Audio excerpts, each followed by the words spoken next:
Esse vídeo é um estudo baseado em ciências comportamentais. Sendo assim, não vou expor a minha opinião pessoal sobre a pessoa analisada no vídeo. Fala aí pessoal, beleza? Meu nome é Vitor Santos, eu sou especialista em linguagem corporal, investigador profissional e perito técnico das microexpressões faciais. E você está no canal Metaforando, o canal de linguagem corporal mais assistido do mundo. E hoje vamos comentar brevemente sobre o recente caso envolvendo o grande streamer Alan Zoca, que recentemente em uma de suas lives acabou entrando num papo associado à política e até mesmo chegou a chorar publicamente ali quando começou a comentar sobre o assunto. Desculpa, gente.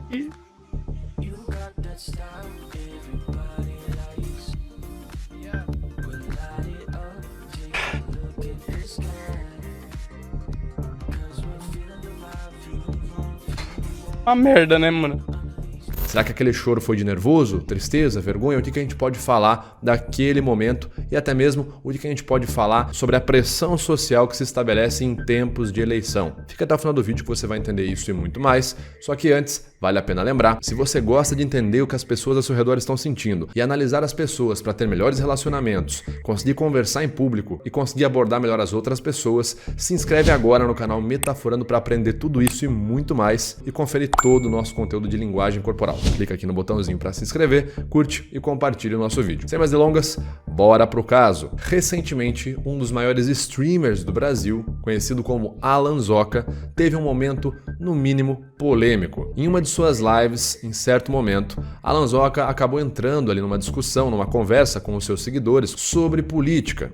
E fato é que estamos agora, no momento que esse vídeo está sendo gravado, seguindo para o segundo turno nas eleições dos candidatos presidenciáveis do Brasil. Em dado momento, Alan Zoca verbalizou algo que poderia ser interpretado como ele dizendo que votar em L é menos pior que votar no outro. Eu não gosto de nenhum desses daí, sabe, mano? O pessoal acha que eu amo o L, né? Eu não amo não, tá ligado? Eu não gosto não, mas pô, o outro é ruim demais, mano. Ainda mais depois de tudo que a gente passou na pandemia. Traduzindo, votar no Lula seria menos pior do que votar no Bolsonaro, que são dois candidatos à presidência da República nesse momento atual das eleições. Muitas pessoas começaram a reagir no chat e o Alan em seguida disse que durante a pandemia teria sido ali algo muito ruim. Ele inclusive fala que perdeu um tio, né? O seu tio faleceu durante a pandemia e após isso o Alan começa a chorar. Ele pede até um minuto ali pro pessoal para esperar, pede desculpa e ele começa a chorar em público ali ao vivo. Meu tio morreu, acho que eu nem falei na live. Meu tio morreu no começo de 2021, eu não vou chorar, tá? Eu juro, eu acho. Enfim, vocês entenderam a mensagem, né?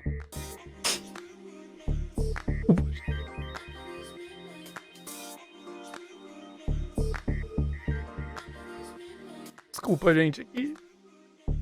Dito isso, o que vamos analisar e qual é o nosso objetivo com esse vídeo aqui? Como a gente sabe, os vídeos aqui do canal são sempre para estudar o comportamento não verbal. Não existe comportamento óbvio. Se você acha que tudo é óbvio, você provavelmente está muito enviesado. Portanto, o nosso foco é falar sobre os comportamentos não verbais, quais emoções o Alan demonstrou, será que foi apenas tristeza? Será que a gente tem alguma evidência de algum outro comportamento? Culpa, nervosismo, o que a gente pode falar naquele momento? E quais sinais, né, quais gestos o Alan usa e seus possíveis significados nos estudos das análises não verbais, tá certo? Como eu sempre falo, pessoal, esse vídeo é focado em falar de estudos não verbais. Não é de política, não é de personalidade, não é um vídeo focado em atacar ninguém, portanto eu peço que você respeite as pessoas que serão comentadas nesse vídeo, tá certo?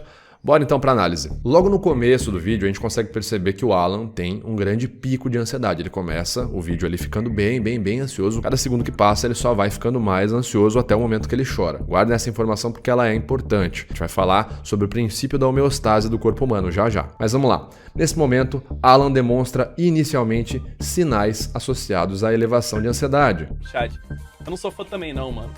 Eu não gosto de nenhum desses daí, sabe, mano? O pessoal acha que eu amo o L, né?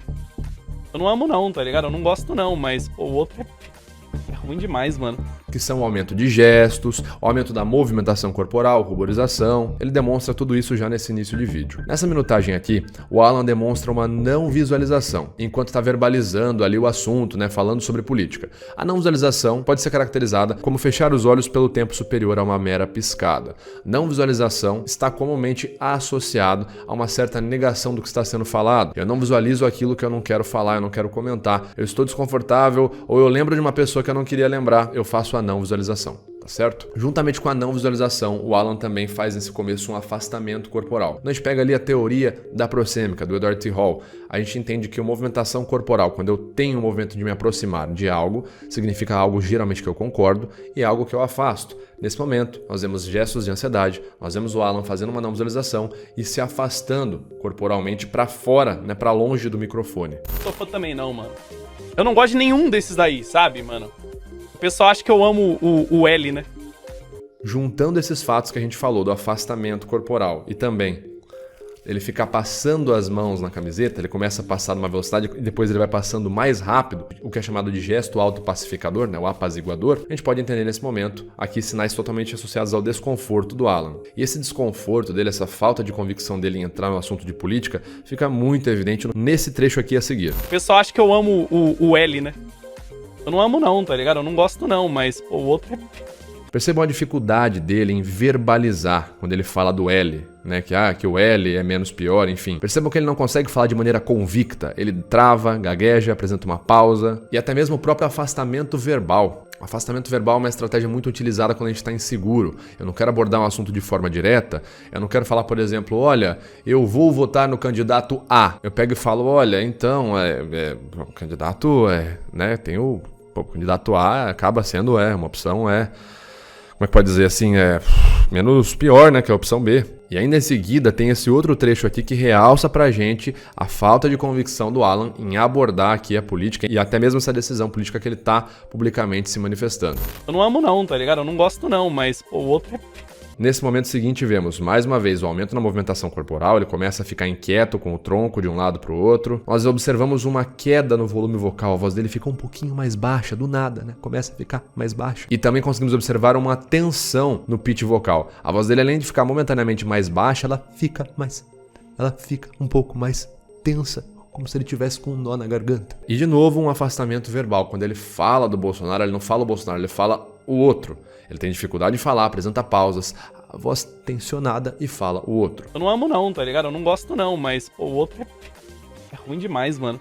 O tensionamento na garganta, conforme observado em vários livros, como por exemplo o Lie Spotting da Pamela Mayer, acontece quando nós passamos por um processo psicofisiológico de emoções associadas à ansiedade, medo e raiva. A gente fica muito ansioso, muito nervoso. Basicamente, alguns hormônios, como o cortisol, acabam tensionando a musculatura do nosso corpo. Por isso que é comum quando você ficar nervoso, você ficar tenso, os ombros ficarem tensionados, você começar a tensionar a musculatura dos membros e as pregas vocais, né, tá certo? Na garganta são músculos, então é muito comum que elas também se tensionem, fazendo com que nossa voz fique momentaneamente mais aguda, que é o que está acontecendo com o Alan nesse momento. O outro é ruim demais, mano.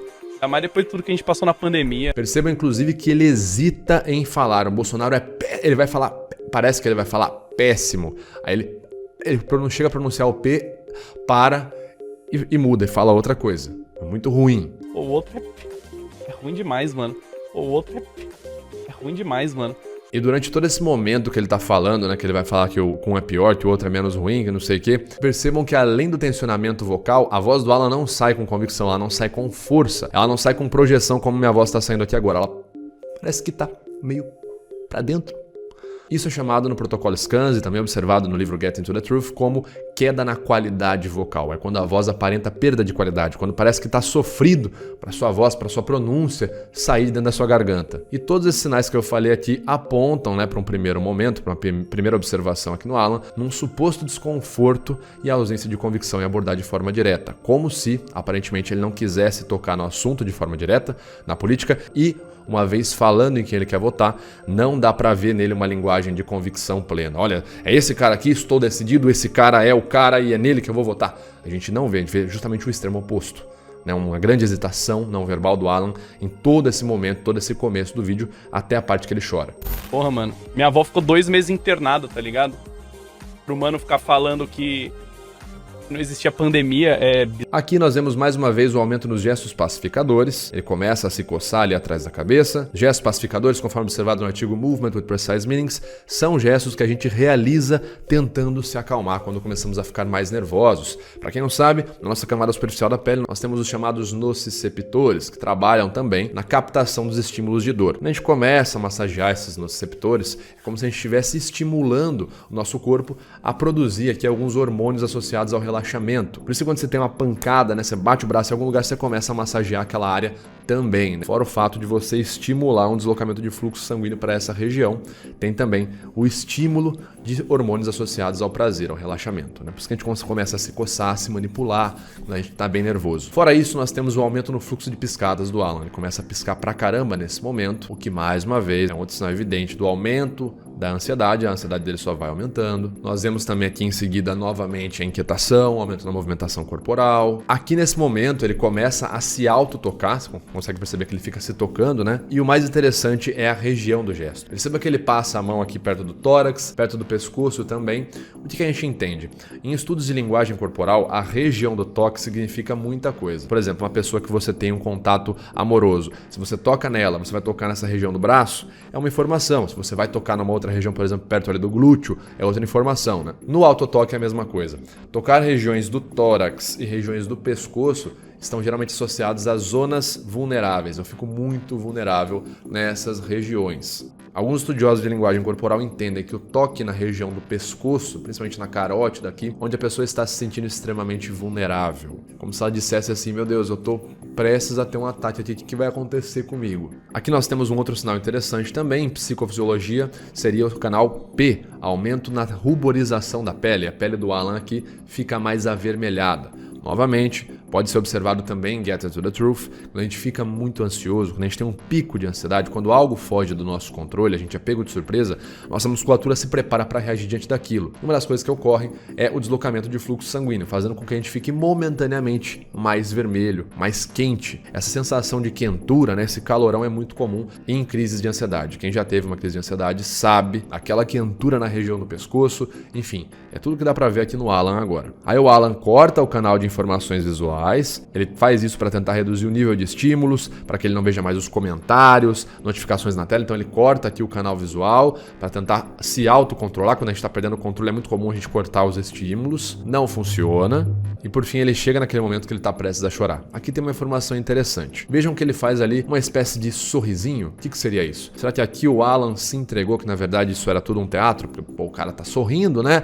Eu aprendi em linguagem corporal que se o cara tá sorrindo, bom, pessoal, a menos que você tenha aprendido esse termo do sorrisinho num canal ou com alguém que não tenha certificação em FACS, não seja um FACS Certified Coder como a gente aqui do canal Metaforando, os nossos alunos, muitos outros canais aqui do YouTube são, você vai se lembrar do conceito de Miserable Smile, que inclusive é um conceito muito pesquisado, tem um artigo aparecendo na tela para quem quiser entender mais sobre ele. O Miserable Smile não é um sorriso de felicidade genuína, é como se fosse um sorriso de cortesia, uma expressão que a gente usa num contexto social quando a gente está em público, para tentar mostrar para os outros que nós estamos bem, quando na verdade é o extremo oposto. O Miserable Smile, como o nome diz, o sorriso do miserável, é quando eu estou com uma camada de sensações e emoções hipernegativas, mas eu quero telegrafar socialmente que eu estou me controlando, que tá tudo bem, eu não quero que vocês se preocupem comigo. E aí, o Miserable Smile aparece. Um dos principais critérios do Miserable Smile, além do fato de você estar em público, né, esse é o primeiro critério, conforme o artigo que a gente mandou para vocês aí, é que ele aparece entre duas expressões faciais negativas. Então nós temos aqui a tristeza do Alan em certo momento, um micro sorriso,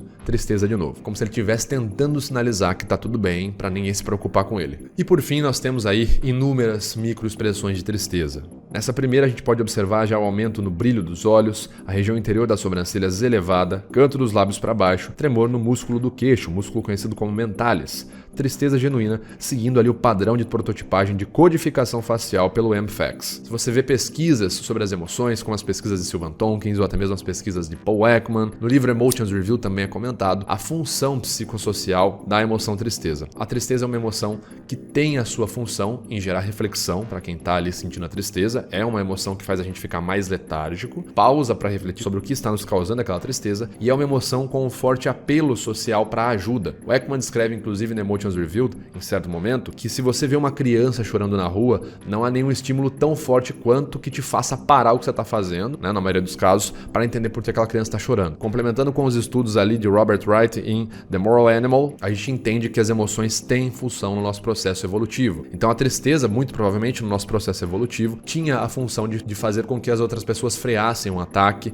ou parassem o que estavam fazendo para ajudar uma criança, um outro membro que estava ferido, machucado, enfim, para que aquele membro pudesse se arrumar arrumar, se reorganizar e voltar a ser uma parte importante da equipe ali dos nossos ancestrais para voltar a ajudar na caçada, voltar a ajudar na culinária, enfim. Então, sim, a tristeza tem essa função, trazer as outras pessoas. É quase como se ela fosse um pedido de ajuda do tipo, pessoal, para, me ajuda, estou chorando. E é isso que a gente consegue ver nesse momento. Como pudemos observar vários sinais de ansiedade nesse momento no Alan, a gente tem ali vários sinais que demonstram um aumento de ansiedade, que demonstram um excesso de nervosismo. A gente pode interpretar essa expressão de tristeza e esse choro, inclusive essas lágrimas, como um choro de nervoso. É comentado também em várias pesquisas, também é comentado em Emotions Revealed, que qualquer emoção levada para o seu ápice precisa de uma válvula de escape. Se você fica com uma emoção muito latente, você precisa de uma válvula de escape para voltar no seu equilíbrio hormonal, né? A homeostase diz respeito a isso também. Por exemplo, se você fica com muita raiva, você pode chorar de raiva. Provavelmente você que está vendo isso já chorou de raiva. Se você fica muito feliz, acha uma coisa muito legal, você chora de felicidade, de orgulho, né? Por exemplo, quando alguém tem um filho e acaba chorando de felicidade.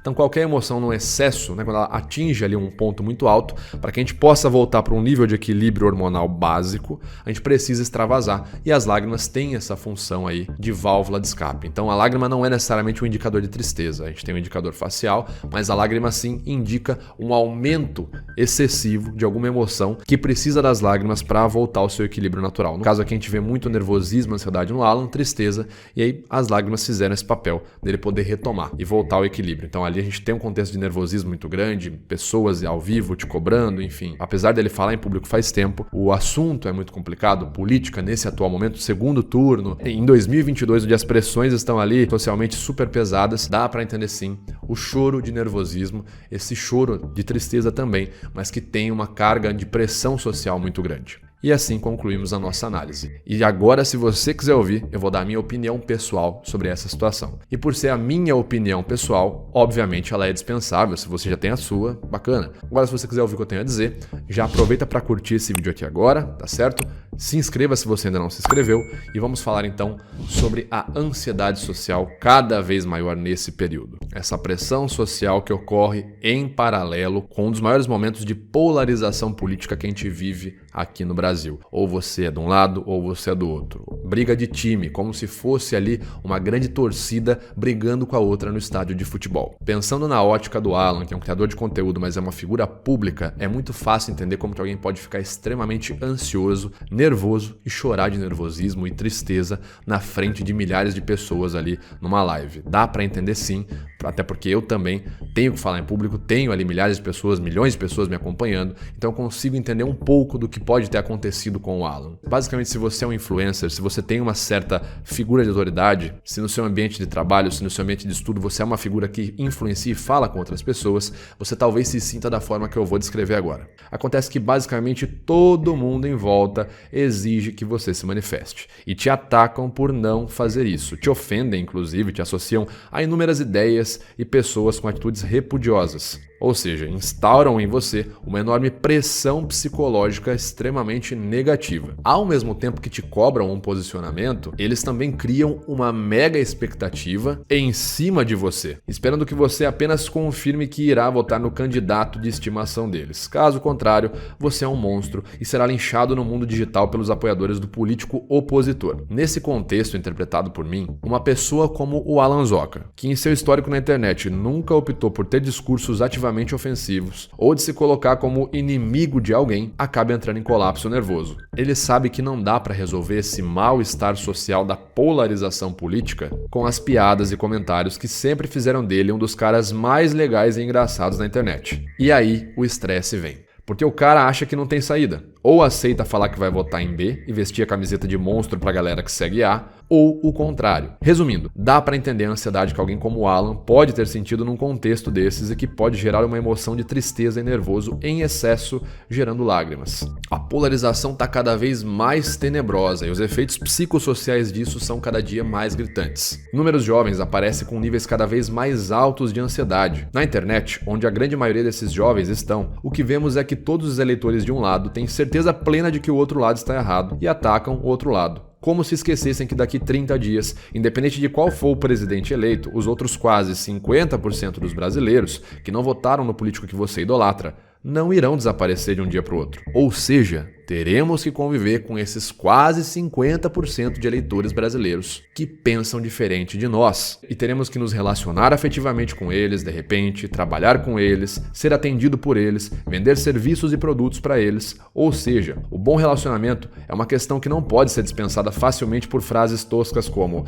"Ah, se meu amigo não concorda politicamente comigo, eu vou xingar ele e parar de ser amigo dele, porque certas amizades, né, é melhor nem ter." A grande questão disso tudo, na minha opinião, não é falar publicamente se você vai votar em Lula ou Bolsonaro, mas sim a forma deturpada como a grande maioria das pessoas na internet vai receber esse seu comentário, como a gente viu nesse exemplo com o Alan. São os eleitores fanáticos que tanto querem um Brasil melhor, seja o que quer que isso signifique na certeza unidimensional da cabeça deles, que não percebem que ser fanboy de político só aumenta o mal-estar social e afasta a possibilidade de um bom convívio social. E é justamente a capacidade de ter um bom convívio social, apesar de qualquer diferença que tenhamos, que nos ajuda a construir um Brasil que seja melhor para todos os brasileiros. E claro, essa é a minha opinião. Dito isso, finalizamos nosso vídeo. Se você gostou, se você quer sugerir alguma outra análise, algum outro caso que você gostaria de ver sendo analisado, comenta aqui embaixo. Não deixe de curtir, compartilhar e se inscrever no canal para mais análises como essa. Te vejo por aí.